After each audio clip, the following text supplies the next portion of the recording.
नमस्कार और the deep dive में आपका स्वागत है। आज हम एक बहुत ही खास चर्चा करने वाले हैं, खासकर उन लोगों के लिए जो यूपीएससी या स्टेट सिविल सर्विसेज की तैयारी कर रहे हैं। बिल्कुल। और आज का जो हमारा फोकस है वो बहुत ही मजेदार होने वाला है। हाँ, आज हम एक सफर पर निकलेंगे। ये सफर शुरू होगा कर्नाटक के सदियों पुराने जमीनी कानूनों से, फिर हमें दक्षिण अमेरिका की खदानों में ले जाएगा, अंतर्राष्ट्रीय टैक्स की दुनिया में भी गोता लगाएगा। हाँ, और गुजरात की हाईटेक लैब में झांकेगा, और आखिर में मुगल दरबार की गलियों में खत्म होगा। और इन सब को जोड़ने वाला जो धागा है ना, हाँ, वो है करंट अफेयर्स। बिल्कुल, करंट अफेयर्स का स्टैटिक सब्जेक्ट्स के साथ जो लिंक होता है। ये तो यूपीएससी का पसंदीदा पैटर्न है। एकदम। वो आज की कोई एक खबर उठाते हैं और उसके पीछे का इतिहास, भूगोल या विज्ञान के कॉन्सेप्ट्स पूछ लेते हैं। हाँ, बिल्कुल वही। तो आज का हमारा मिशन है 5 एमसीक्यूज को डीकंस्ट्रक्ट करना। हम सिर्फ सही जवाब नहीं ढूंढेंगे, बल्कि ये समझेंगे कि सवाल बना कैसे, उसके पीछे की सोच क्या है, और कैसे आज की घटनाएं सदियों पुराने ज्ञान को एकदम रेलेवेंट बना देती हैं। चलिए शुरू करते हैं। चलिए। हम हर सवाल को, मतलब हर स्टेटमेंट को गहराई से देखेंगे। बहुत बढ़िया। तो पहला पड़ाव है हिस्ट्री और पॉलिटी। हाल ही में कर्नाटक सरकार ने कूर्ग में जम्मा बाने नाम की जमीन को लेकर कर्नाटका लैंड रेवेन्यू एक्ट में एक संशोधन किया है। इसी कॉन्टेक्स्ट पर यह सवाल है। इसके 3 स्टेटमेंट्स हैं। पहला, जम्मा प्रणाली कूर्ग के राजाओं द्वारा सैन्य या सामाजिक सेवा के बदले दी गई एक वंशानुगत भूमि व्यवस्था जो मुगलों की जागीरदारी प्रणाली के समान थी। दूसरा, रैयतवाड़ी प्रणाली अंग्रेजों द्वारा शुरू की गई, जिसमें सरकार सीधे किसानों मतलब रैयतों से डील करती थी और भू राजस्व 30 वर्षों के लिए फिक्स्ड था। और तीसरा, जम्मा धारकों को बाने यानी जंगल वाली ऊपरी जमीन का उपयोग सिर्फ चराई जैसे कुछ विशेषाधिकारों के लिए करने की अनुमति थी, पूर्ण स्वामित्व नहीं। और ऑप्शंस हैं ए, बी, सी और डी। चलिए इसे अनपैक करते हैं। पहला स्टेटमेंट जो है वो जम्मा और जागीरदारी की तुलना कर रहा है, और ये तुलना बिल्कुल सही है। दोनों का कोर कॉन्सेप्ट एक ही था, सर्विस टेन्योर। मतलब आप जब तक सेवा दे रहे हैं तब तक जमीन का रेवेन्यू आपका। अच्छा, जैसे वेतन की जगह जमीन देना। हाँ, एक तरह से बिल्कुल वही। तो स्टेटमेंट 1 सही है। ठीक है। अब स्टेटमेंट 2, रैयतवाड़ी सिस्टम पर। हाँ, इसमें सरकार और किसान के बीच कोई बिचौलिया नहीं था, डायरेक्ट डीलिंग थी। थॉमस मुनरो वाला सिस्टम। हाँ, वही। और 30 साल के लिए रेवेन्यू फिक्स करना भी इसका एक की फीचर था। तो ये भी सही लगता है। हाँ, दूसरा स्टेटमेंट भी एकदम करेक्ट है। अब आता है तीसरा स्टेटमेंट, जो इस पूरे सवाल का आप कह सकते हैं क्रक्स है। अच्छा। ये प्रिविलेज और ओनरशिप के बीच के फर्क की बात करा है। अधिकार और मालिकाना हक। बिल्कुल। और ये ऐतिहासिक रूप से 100% सटीक है। जमाधारकों को जो मुख्य जमीन मिलती थी उसके मालिक तो वो थे, लेकिन उसके साथ लगी बाने जमीन पर उन्हें सिर्फ इस्तेमाल करने का हक था, जैसे मवेशी चराना, लकड़ी इकट्ठा करना। मतलब वो उसे बेच नहीं सकते थे? नहीं, क्योंकि वो उसके मालिक नहीं थे। ओह, तो ये एक बहुत ही सटल सा डिस्टिंक्शन है। मतलब तीनों स्टेटमेंट सही हैं। तो जवाब हुआ डी, 1, 2 और 3। हाँ, लेकिन यहाँ असली सवाल ये है कि ये सदियों पुरानी व्यवस्था आज खबरों में क्यों है? यही तो इसका करंट स्टैटिक लिंक है। जो न्यूज़ इस सवाल का आधार है वो बताती है कि कर्नाटक सरकार का ये नया संशोधन ब्रिटिश काल से चली आ रही इस सिर्फ प्रिविलेज वाली स्थिति को खत्म कर रहा है। अच्छा। अब जम्मा धारकों को उस बाने जमीन पर भी पूरा मालिकाना हक दिया जा रहा है। क्या बात है। मतलब 2026 का एक कानून आपको सीधे 18वीं सदी के लैंड रेवेन्यू सिस्टम्स की बारीकियों को समझने पर मजबूर कर रहा है। एग्जैक्टली, कमाल है। तो ये तो हुई जमीन के ऊपर के अधिकारों की बात, लेकिन आजकल असली जंग तो जमीन के नीचे छुपे खजाने के लिए है। बिल्कुल। और यहीं से हमारा अगला सवाल जुड़ता है, जो हमें लिथियम और कोबाल्ट की ग्लोबल रेस में ले जाता है। सही। हमारा अगला सवाल ज्योग्राफी से है। कॉन्टेक्स्ट है अमेरिका के नेतृत्व वाले मिनरल सिक्योरिटी पार्टनरशिप यानी एमएसपी में भारत की हालिया एंट्री। सवाल के स्टेटमेंट्स हैं। पहला, लिथियम त्रिभुज, जहां दुनिया का आधे से ज्यादा लिथियम भंडार है, वो चिली, अर्जेंटीना और बोलीविया में फैला है। दूसरा, कॉन्गो लोकतांत्रिक गणराज्य यानी डीआरसी कोबाल्ट का दुनिया का सबसे बड़ा प्रोड्यूसर है, जो ईवी बैटरी के लिए बहुत जरूरी है। हाँ। और तीसरा, ज्यादातर दुर्लभ पृथ्वी तत्व मतलब रेयर अर्थ एलिमेंट्स या आरईईज भूवैज्ञानिक रूप से सच में दुर्लभ है और पृथ्वी की क्रस्ट में बस कुछ ही जगहों पर मिलते हैं। ये तो आज के जियोपॉलिटिक्स का हॉट टॉपिक है। पहले दो स्टेटमेंट्स तो काफी फैक्चुअल लगते हैं। हाँ, साउथ अमेरिका का लिथियम ट्रायंगल और अफ्रीका में DRC का कोबाल्ट पर दबदबा, ये तो हम अक्सर पढ़ते हैं। एकदम। पहले दो स्टेटमेंट्स आपका फैक्चुअल नॉलेज चेक कर रहे हैं और वो दोनों सही हैं। अच्छा। दुनिया की आधे से ज्यादा लिथियम सप्लाई उन्हीं 3 देशों से आती है और ईवी बैटरीज में लगने वाले कोबाल्ट का लगभग 70% अकेले DRC से आता है। तो 1 और 2 सही हैं। अब आते हैं तीसरे स्टेटमेंट पर। रेयर अर्थ एलिमेंट्स, नाम सुन के तो ये लगता है कि ये बहुत रेयर होंगे, है ना? हाँ, बहुत कम मिलते होंगे। और यहीं पर UPSC एक क्लासिक ट्रैप सेट करता है। ओह, रेयर अर्थ यानी दुर्लभ पृथ्वी, ये नाम ही एक धोखा है। तीसरा स्टेटमेंट गलत है। क्या? ये तत्व भूवैज्ञानिक रूप से दुर्लभ है ही नहीं। सीरियम जो एक ReE है, वो तो कॉपर जितना कॉमन है। अरे वाह, तो दुर्लभ का मतलब कम नहीं बल्कि निकालना मुश्किल है। एग्जैक्टली। मैंने आज तक इस पर ऐसे नहीं सोचा था। ये तो पूरा पर्सपेक्टिव ही बदल देता है।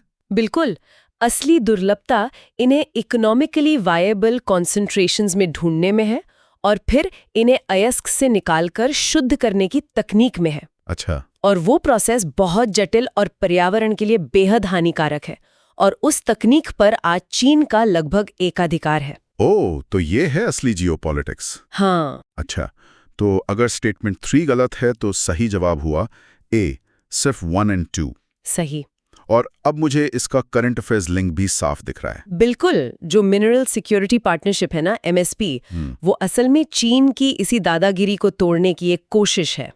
अमेरिका, इंडिया और दूसरे देश मिलकर एक ऐसी सप्लाई चेन बनाना चाहते हैं जो चीन पर निर्भर न हो। क्या बात है। तो जमीन के नीचे के खजाने से अब चलते हैं ग्लोबल फाइनेंस के दांव पेच पर। हाँ, चलिए। हमारा तीसरा सवाल इकोनॉमी और इंटरनेशनल टैक्सेशन से जुड़ा है। इसका कॉन्टेक्स्ट है फ्लिपकार्ट में टाइगर ग्लोबल की हिस्सेदारी की बिक्री और इंडिया मॉरिशस DTA पर सुप्रीम कोर्ट का फैसला। यहाँ 3 टर्म्स को डिफाइन करने को कहा गया है। पहला ट्रीटी शॉपिंग, दूसरा गैर और तीसरा DTA। ये तीनों टर्म्स इंटरनेशनल फाइनेंस की रीढ़ की हड्डी हैं और इन्हें समझना बहुत जरूरी है। चलिए इसे एक एक करके समझते हैं। DTA तो सीधा लगता है डबल टैक्सेशन अवॉइडेंस एग्रीमेंट। हाँ, 2 देश आपस में तय करते हैं कि एक ही कमाई पर 2 बार टैक्स नहीं लेंगे ताकि कारोबार आसान हो। ठीक है, बिल्कुल। इसका मकसद ही यही है कि इन्वेस्टमेंट को बढ़ावा मिले। लेकिन यहीं से ट्रीटी शॉपिंग का खेल शुरू होता है। अच्छा। सोचिए, एक अमेरिकी कंपनी भारत में निवेश करना चाहती है, पर उसे कैपिटल गेन्स टैक्स बचाना है। वो देखती है कि भारत का मॉरिशस के साथ बहुत फायदेमंद DTAA है। राइट। तो वो कंपनी पहले मॉरिशस में एक कागजी कंपनी बनाती है और फिर उस कंपनी के जरिए भारत में निवेश करती है। इसी जुगाड़ को ट्रीटी शॉपिंग कहते हैं। ये DTAA का एक लूप होल है जिसे कंपनियां एक्सप्लॉइट करती हैं। समझ गया। मतलब किसी तीसरे देश की ट्रीटी का फायदा उठाने के लिए वहां शॉपिंग करना। और गेर फिर क्या है? ये सरकार का जवाब है। एग्जैक्टली। गार सरकार का एक तरह का स्मार्ट फिल्टर है। ये कहता है कि अगर कोई कंपनी सिर्फ टैक्स बचाने के लिए जानबूझकर कोई घुमावदार रास्ता अपनाती है तो टैक्स अधिकारी उस रास्ते को नजरअंदाज करके सीधे कह सकते हैं नाइस ट्राई, पर टैक्स तो देना पड़ेगा। GAR फॉर्म के बजाय सब्सटेंस पर फोकस करता है, मतलब लेन देन का असली मकसद क्या है। बहुत अच्छे से समझाया।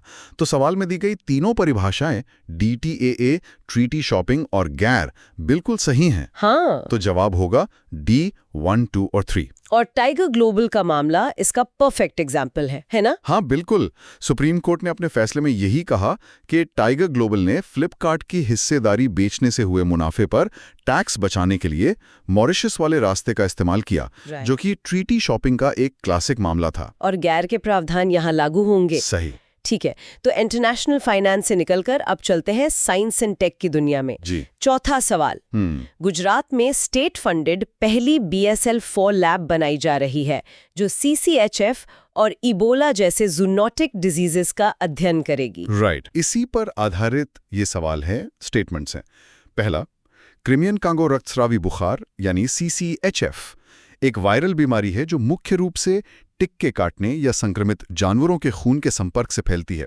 दूसरा, इबोला और मार्बर्ग वायरस फिलोविरिडे फैमिली से हैं और इंसानों में गंभीर वायरल रक्तस्रावी बुखार का कारण बनते हैं। और तीसरा, बैक्टीरिया के विपरीत सभी वायरसों को अपनी संख्या बढ़ाने के लिए एक जीवित होस्ट सेल की जरूरत होती है और उन्हें जीवित और निर्जीव के बीच की सीमा पर माना जाता है। ये वायरोलॉजी का एक बहुत ही फंडामेंटल सवाल है। पहला स्टेटमेंट सीसीएचएफ के फैलने के तरीके के बारे में बिल्कुल सही है। ये एक टिक बॉर्न वायरस है। ठीक है। दूसरा स्टेटमेंट इबोला और मार्बर्ग के बारे में उनका फिलोविरिडे फैमिली से होना, ये भी एक एस्टैब्लिश्ड साइंटिफिक फैक्ट है। बिल्कुल सही। और तीसरा स्टेटमेंट वायरस के होने का मतलब समझाता है। अच्छा। ये वायरस और बैक्टीरिया के बीच का सबसे बड़ा फर्क है। बैक्टीरिया अपने आप में एक पूरी कोशिका है, वो खुद से डिवाइड होकर अपनी संख्या बढ़ा सकता है। राइट। लेकिन वायरस तो बस एक जेनेटिक मटेरियल का टुकड़ा है जिसके ऊपर एक प्रोटीन का कोट है।